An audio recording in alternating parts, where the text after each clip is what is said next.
We are waiting for Mike Watt, bass player extraordinaire, to call now. He said he'd be calling in just about a minute. Steve spoke with him a minute ago.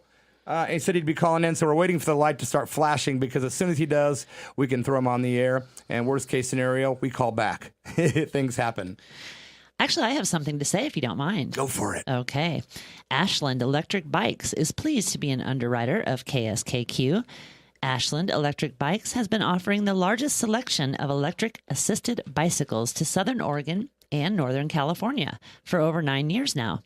Their experience and continued research into the fast-growing e-bike industry is your assurance that the many different brands and styles they carry are well suited to the demands of our hilly terrain. For more information, visit their shop in the Ashland Shopping Center. Visit their website at www.ashlandelectricbikes.com or call 541-951-3034. Ride the future. KSKQ. Thanks, Ashland Electric Bikes and listeners like you for supporting community radio. And there's the phone ringing now, so go ahead and talk for a second and maybe thank some of these people. I can do that. We have got Pam Weskirchen listening from Oceanside, California. You want to give her a shout out, Steve? Hey, sis. Love to have you listening. We've got Tim and Nancy Maley in Orange, California. Melanie Hansen down in Southern California as well. And Shannon listening in Grants Pass. Ann in Salem, Oregon tonight.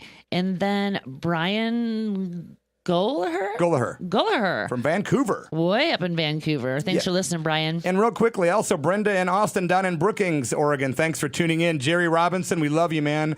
Long live Tammy, man. We love her. We love her so. Jake Jeffries out in Arizona is tuned in. Thank you. Allison Skull in Dunsmuir is tuned in. Thank you so much. Blessings. T. Poe, thanks for tuning in. And Sean and Tina Hoyt out in White City. We love every one of you guys. T. Poe, are you juiced up there? Hey, let's bring Mike Watt on the phone. Hello, Mike Watt, are you there? Hello, Mike. Hello, let me try this. There we go. Hi, Mike, can you hear us now? I can hear you. Okay, great to have you here. Thanks for being on the show. Thanks for having me aboard. Yeah, so Steve, thank you for setting up this interview. Would you like to give it a start? We've got Sister Tracy and Steve Weskirchen here with me, Mike. I'm Reverend Moody. Hey. Hey, Mr. Watt, thank you so much for joining the church tonight in Southern Oregon on KSKQ.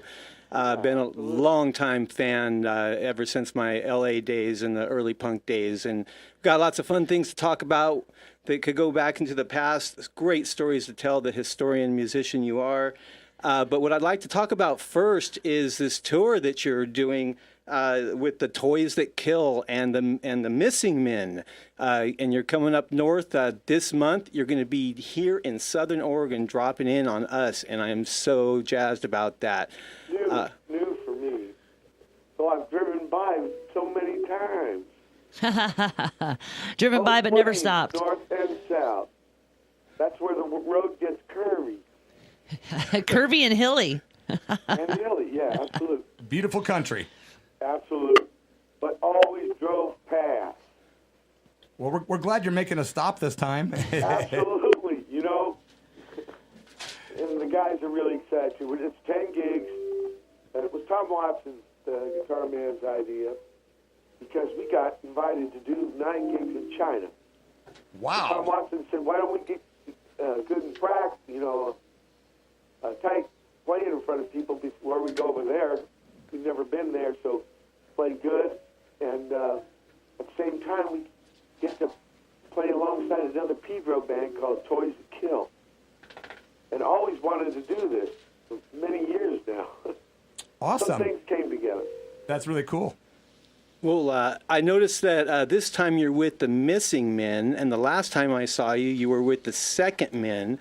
And I know the names have sort of evolutionized, and can you tell me, who's in the band? Oh, yeah. These bands, where you see my name and then somebody else, a lot of times it's the operas. And the Second Men were put together for the second opera, and the Missing Men were put together for the third opera. So those bands, they were kind of had in mind. But then after playing with them, you know, and doing the pieces that we set out to record, play for the people, it was like I wanted to keep going with them. So lately, with both those bands, I think, what you see me open with X? Yes, yeah, we saw it at the Star Theater just a couple years ago. Okay. Yeah, and I was doing 35, 36-year-old songs I wrote for the Minutemen. Yeah, actually, it was that band there, that's Two Longshoremen, guys. It's trippy, and you put anything through a Hammond organ playing really crazy through a Leslie, it's going to change it. Right? Yeah. Okay, but this here, I'm gonna do some of that with somewhat as a guitar man, assistant man, Raul Morales on the drums. But then I'm gonna also play some other stuff that had some influence on me. And it's what do you want to call it? Like not a it's like a look at my music journey a little bit. Well, right on, man. That was really wild hearing the guitar leads come through on the Hammond organ like that up with the Second Men tour. That was just a whole other interpretation, too. And actually, he don't come from the old days. He was in an Italian, Slav, Croatian wedding band. Yeah, he takes it to a whole other level. He's quite an amazing cat, Pete Mazich. Interesting. Yeah, you know, and if people talk to me, you know, you can play with all kinds of people. Why do you play with Pedro guys? But got to have somebody, man. if music is a little tough, you just do more practice. There's something about a person, about I don't know what you say, persona, chemistry. I mean, you can't work that out with practice. It kind of has to happen. So that's why I play with the people I play with. Actually, these guys go back to the 90s. I've been with them a while. That's loyalty. And the guys I'm coming up with now, Raul, Tom, this band's from 2006. And I put that band expressly together for them, for that piece. But like I said, they outgrew the piece. You know, the piece is, we did 5 tours of it. It's done. So I still like playing with them. Hey, I've got something really kind of out there that I want to ask you real quick. Okay, well, it's a question you might not have been asked for a long time, but there's a movie that came out a long time ago, Raymond Pettibone, and you starred in this movie, and it's on VHS, but we can't find it, and it's called Sir Drone. Oh, yeah. You starred in that movie. It's nice. Well, Mike Kelly. Well, okay, with him. Mike Kelly, sweet guy, man. Yeah, beautiful cat. And, yeah, it's the story of a band in the 70s, you know, in the movement. And, yeah, Raymond did beautiful. I mean, he wrote and directed. So did you... yeah, it was 1989 in Koreatown, K-Town on Pico Boulevard. Wow. At the top of some, maybe second story, the top floor of this bank building, across from a Korea church, you know. And I think it was in one day we shot it. Oh, really? Yeah, and there were some nighttime scenes he shot separate. Oh, yeah, you know, just west. Yeah, apparently you know, you got to understand, with Raymond, man, it's very inspiring. I've actually been in 3 of his movies. Really? Okay, I didn't know that. Yeah, Sir Drone actually is the second one. There's one before that called Weatherman 69. Ah, cool title. And Kim Gordon and Thurston Moore's in that. Oh, okay. And then there's one after, in the early 2000s, about Jim Moore. I played Jim Morrison. Oh, what a trip. Yeah. We got to dig those up and find those. Oh, man, he has me humping on some light, a telephone pole in front of the whiskey. What? Oh, man. It was, you know, with Raymond, I tell you, he's very inspiring. Yeah, so with statues, too, at UCLA, interesting things. Probably stuff I wouldn't do for anyone else. Where can we find copies of those? Well, I'll tell you what he was talking about, Sir Drone, and also Weatherman 69. Those both you can see at YouTube.com. Oh, on YouTube. Sweet. But I think the other one you have to go through a gallery, David Zwirner. It was called Red Tide Rising, Venice or Mars. Red Tide Rising. Yeah. And it's like, yeah, I ended up in the bathtub with leather pants on. And I got a beard. At this time, I had a beard. Early 2000s. Right before Stooges. Oh, wow. Yeah, I got to do 125 months with Stooges.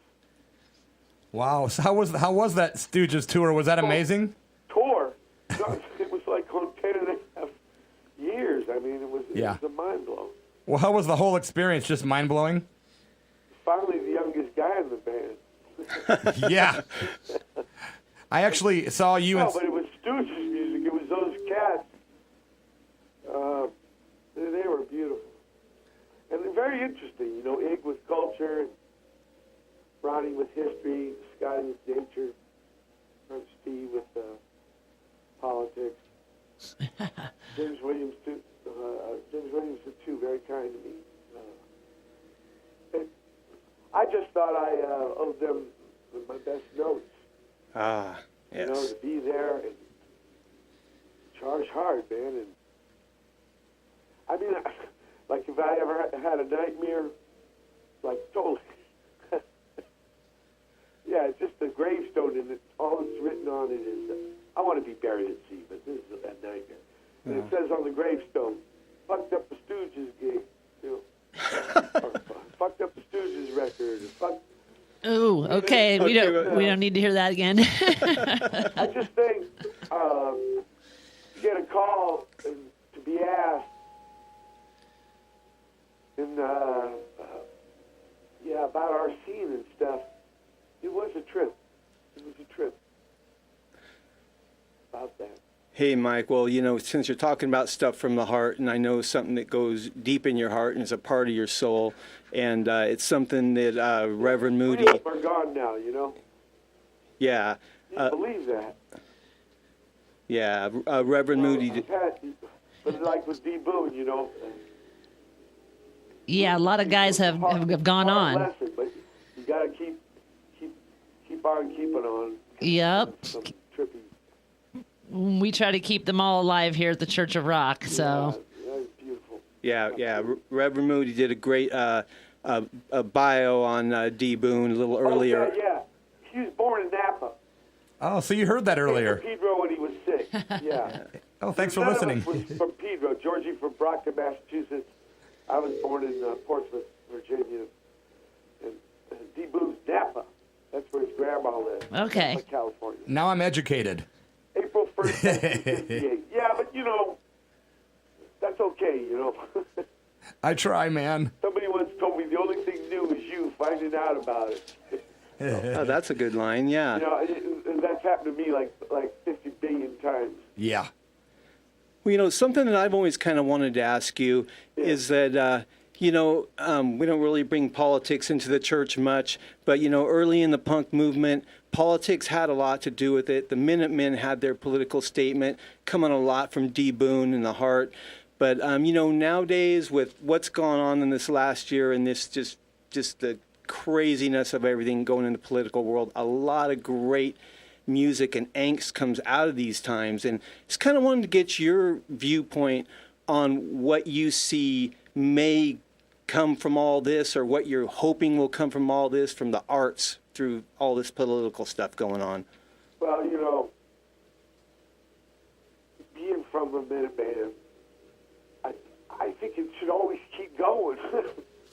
I don't think it just should wait for like real clowns. You know, I wasn't all that surprised in a weird way. I felt a vibe that was like, what? It wasn't to me out of the ballpark in a weird way. But still, I think people get their views out now more. I mean, in the older days, maybe they had to use songs, but they got the shitter, the fake look.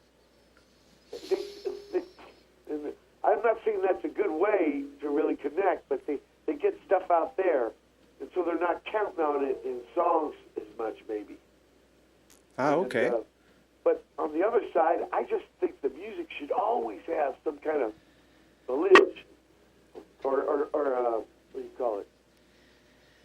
You know, kind of like show me, you know, the license plate in Indiana says show me. Right, it's Missouri. Yeah. That's where it is. Yeah. Yeah. Show me. Yeah. Show me, don't tell me. Or just some kind of like skeptical a little bit, you know. And I think you're right that the music. But Well, it makes a statement. It makes a statement. In the old days, it was the only way to rally people. Yeah. Now they have these other ways, but I don't know if there's such a. They seem almost like CB radio in a way. You know what I mean? This is where I see a lot of the vibe of this new way of people connecting. It started with, and that was still arena rock days. It was called, you know, CB radio. They have fake names, and they're, you know, coming over. I had a landlord. I lived in Pedro here, and he was way into Bruce Springsteen and Black Sabbath and Styx. It was a weird kind. It was a weird kind. Well, I know your He first. was a great guy and stuff, but you could see, and he was never mean with his persona, but he did have a persona. And I think that's how people are doing it in a way. But on the music end, you're talking about something like Marvin Gaye. What's going on? Yeah. Yeah. And that bass line. Oh, yeah. Yeah, it brings out stuff in people. It's not jive. You know, some people think it's like trying to capitalize on something or to take advantage. When it's really coming through as a feeling, there's There you nothing go. like it. It is like you said, like church. Yeah. When it's pure, you know it, and it's not pretentious. Or, yeah.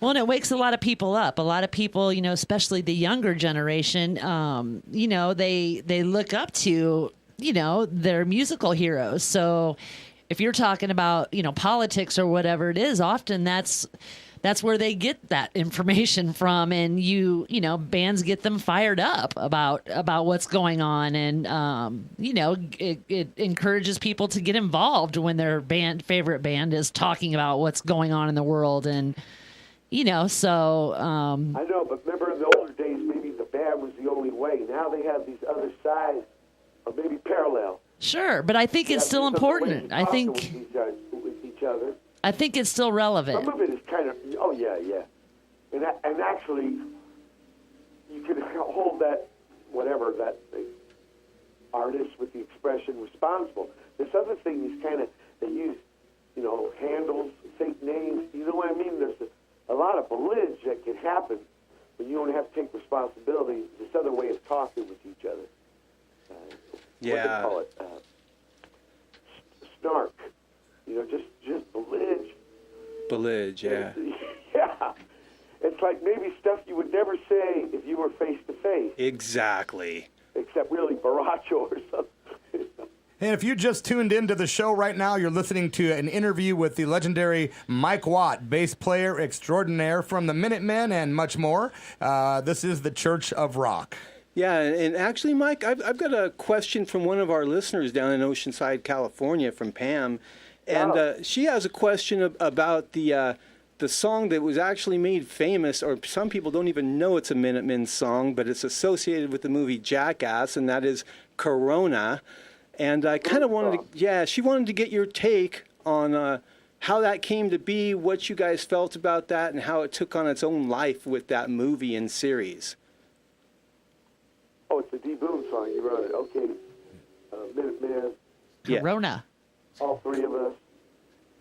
So we go down to Ensenada, Beach, Rosarita. It's July 4th, which happens to be a Sunday, and it's election day in Mexico. Oh, okay. And I wrote a song that's on Buzzer Howe under the influence of Hughes called I Felt Like a Gringo. And Boone wrote a song called Corona. After all the partying and the fireworks and stuff in the morning, he saw a lady picking up bottles, to turn in to get monies for her babies. Huh. Wow. And, I remember it first came out on Hell Comes to Your House. We gave it part of a compilation, or the Radio Tokyo tapes for Ethan James, or something like part of a compilation. And then we did it for our Double Nickels on the Dime. Yeah. Great And album. later on, Spike Jones had done some videos with me. Old Spike. Yeah. Yeah, Liberty Calls. On my wrestling record, he did Big Train. And he asked me if he could use that song for this TV show he had. He sent me a VHS of this pilot, and the guy getting tasered in the balls, and putting a portable shitter upside down. Jackass, huh? It was a way I thought D-Boon, because D-Boon was gone from 85, but his daddy had emphysema, his lungs, and this way, all the bones could go to his pop. Oh, that's cool. And I thought it was genuine, what I was seeing of it, and it was a TV show then, it wasn't movies. It turned out to be a And I huge kept TV going, show. Yeah, and I had young men come up to me and call it the Jackass song. So it don't really have an attachment, in a way, to the thing. Right. Except for Spike Jones asking me to have it. And I don't know. He felt Spike has got talent about connecting trippy stuff. Yeah, I don't know if you've seen his works or stuff, but he's got a good knack for that, and so maybe he just felt a vibe. Well, yeah, and it turned out to be I thought huge. It was a great way D-Boon could keep helping his pop, Yeah. and I didn't think it was jive. Yeah, very cool. Awesome. That is very cool. Hey, Mike, I know recently, just in January, you were at NAMM in Southern California, and I saw a little... NAMM, right? Yes, yeah, not Vietnam, yeah. No. I was at NAMM. Yeah, well, I know I saw a little bit that I think it was Reverend Guitars did a special Toledo. bass for you. Was that? Yeah, the Reverend Guitars out of Toledo, Ohio. Yeah, they did the Watt Plower. Can you tell us some about that? The designer man has a cousin in Pedro that knows my second man drummer. And then Ron Ashton and the Stooges, from the 2003, on those gigs, he played Reverend. So that's where the kind of connection was. And these cats, they came to one of my gigs in Detroit, not Stooges, but one of my other things, and took measurements of the Dan bass. First the EB3, but then they got stole with all the Stooges stuff in Montreal. In Montreal, so then the next year was the Dan bass, but they were kind of the same anyway. And then the year after that, they come and they bring. He said, "What we could make you one? Maybe you'd like to play this." Wow. And yeah, actually it was like kind of terrible. I played it for the whole gig. And I asked them then to change some stuff. And the next year they bring me another and another. I mean, every year there's another prototype. And I'm thinking these guys are going to probably think, he's an asshole, man, too picky.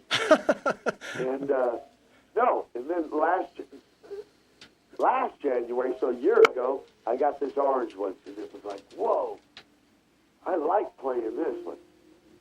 I like the way this sounds. And that's where I got the idea of the Watt. Well, the name comes from Carla Boslich. She was in a band called Ethel Meat Plow. For some reason, she called me Watt Plower. Okay, that's where that came from. On it so people know who to blame. Sort of like the operas, second man, Mr. Mike Watt, and you know who to blame. When I do the collaborations, like with the Italian guys, the Sonia de Marinaio, it's a name. I don't put my name in it, but something like that. So I thought Watt Plower. And, yeah, I got it announced. And then we played a gig. I shared